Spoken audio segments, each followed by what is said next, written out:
صلی اللہ علیہ وسلم۔ اعوذ باللہ السمیع العلیم من الشیطان الرجیم، بسم اللہ الرحمن الرحیم، والصلاة والسلام علی رسول الکریم، اما بعد۔ کتاب بخاری شریف ابواب تہجد جاری ہیں۔ آج اس میں جو باب ہم پڑھیں گے اس کا عنوان ہے قیام النبی صلی اللہ علیہ وسلم حتی ترم قدماہ،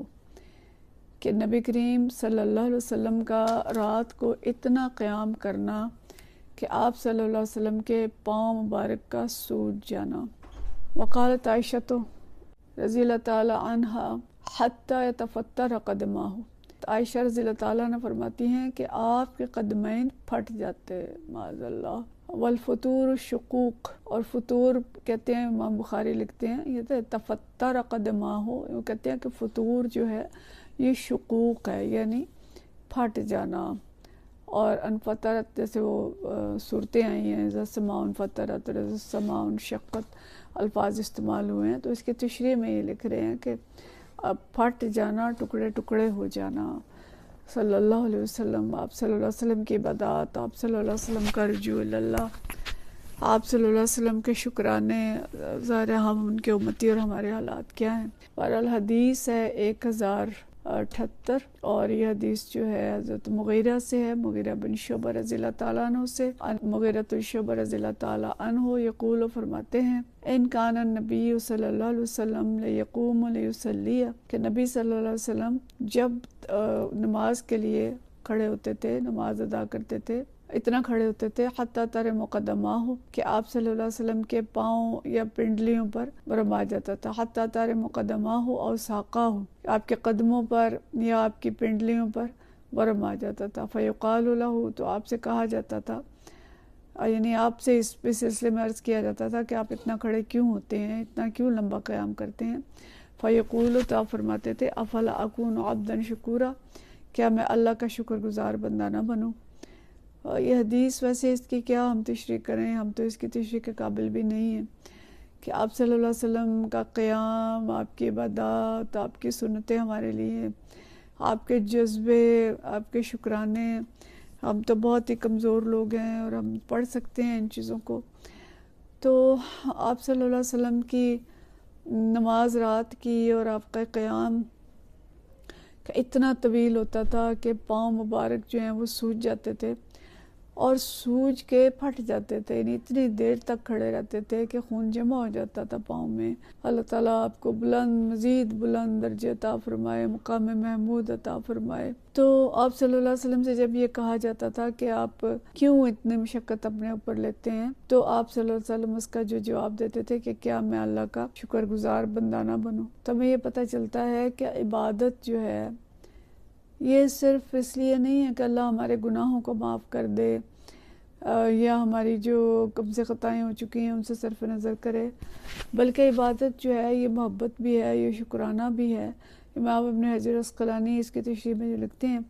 کہ یہ نعمتوں کا شکر ہے، اعتراف نعمت ہے، اور کہ جتنا جتنا اللہ کی نعمتوں کا اعتراف ہوتا ہے انسان اتنا جھکتا چلا جاتا ہے اللہ کے آگے،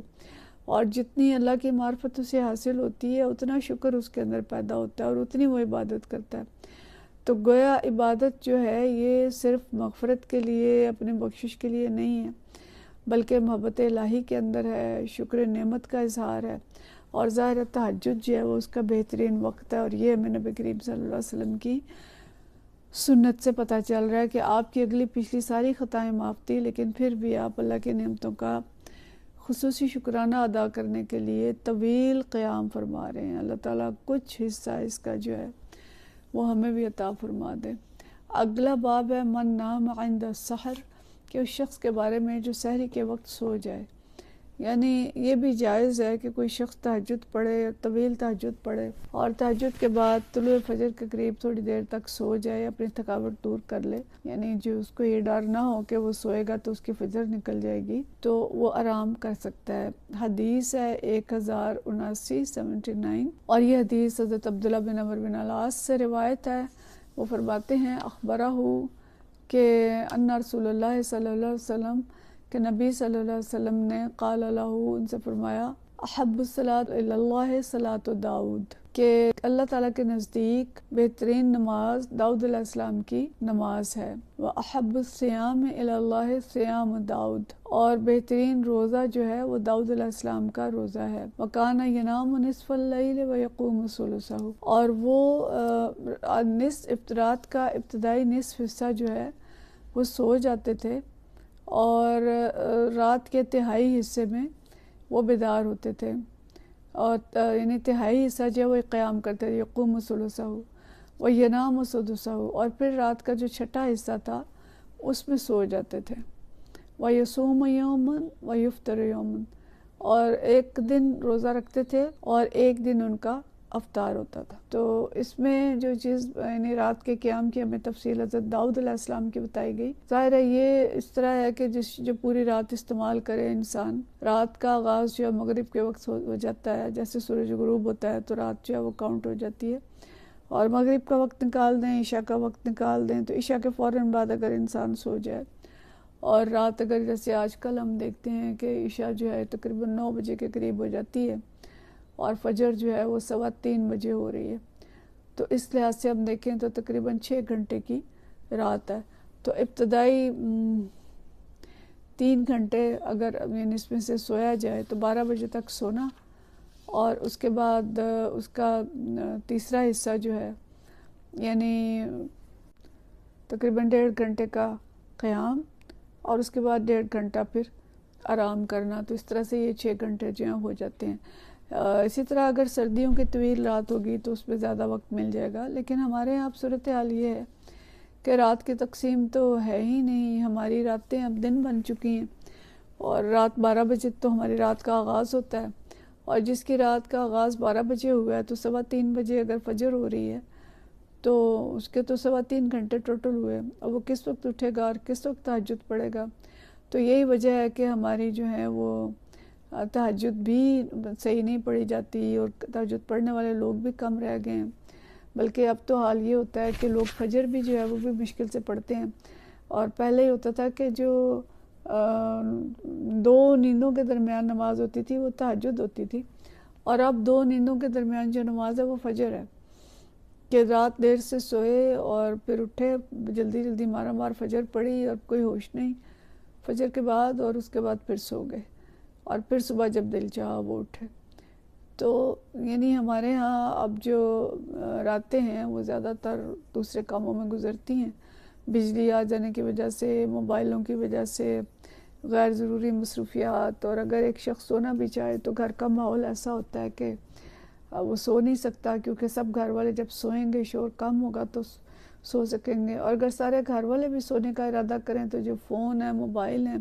آدھی رات کے وقت کال آ جاتی ہے یا اس طرح کی کوئی نہ کوئی چیز ہو جائے گی کہ وہ سونے نہیں دے گی. مجموعی طور پہ ماحول اس طرح کا بن چکا ہے کہ جو عبادات فرینڈلی ماحول نہیں ہے، کہ عبادات کی طرف توجہ زیادہ ہو، اور اس چیز کی فکر کی جائے کہ ہم جلد سوئیں تاکہ ہم جلد اٹھ سکیں. تو یہ فکر ہی مجموعی طور پہ کم ہو گئی ہے. تو ہمیں دوبارہ اپنی فطری زندگی جو ہے اس کی طرف واپس لوٹنا ہوگا اگر ہم تہجد پڑھنا چاہتے ہیں. تو یہاں بتایا گیا کہ داؤد علیہ السلام کا طریقہ یہ تھا، اور روزہ بھی وہ ایسے رکھتے تھے کہ ایک دن روزہ اور ایک دن افطار. تو علماء یہ کہتے ہیں کہ اس قسم کی نماز اور روزے میں زیادہ مشقت ہوتی ہے، کہ ایک شخص آدھی رات تک سو جائے، پھر جاگے، تہائی رات عبادت کرے، پھر سو جائے اور پھر فجر کے لیے بیدار ہو. تو گویا یہ اپنے نفس پہ قابو پانے میں وہ زیادہ قادر ہے، اس کو اپنی نیند پہ زیادہ قدرت حاصل ہے کہ جب وہ چاہے سو جائے اور جب وہ چاہے اٹھ جائے. تو مطلوب جو ہے وہ یہ چیز ہے، اگرچہ ہم سب بہت کمزور ہیں. اور اسی طرح سے روزہ بھی اگر کوئی ہمیشہ روزہ رکھتا ہے تو وہ اس کو عادت ہو جاتی ہے، وہ کوئی مشقت نہیں ہے. اگر کوئی ایک دن روزہ رکھتا ہے اور ایک دن افطار کرتا ہے تو یہ روزہ رکھنا زیادہ شاق ہوتا ہے. تو بہرحال ہم کوشش تہجد کی کریں، ہم جتنی کر سکیں جیسے کر سکیں کہ کچھ نہ کچھ حصہ ہمیں تہجد کا ملے، ہم نوافل پڑھ سکیں تو اللہ کے حضور حاضری دے سکیں، اس کے شکر گزار بندے بھی بن سکیں اور اس کے عبادت گزار بندے بھی بن سکیں. وآخر دعوانا الحمدللہ رب العالمین.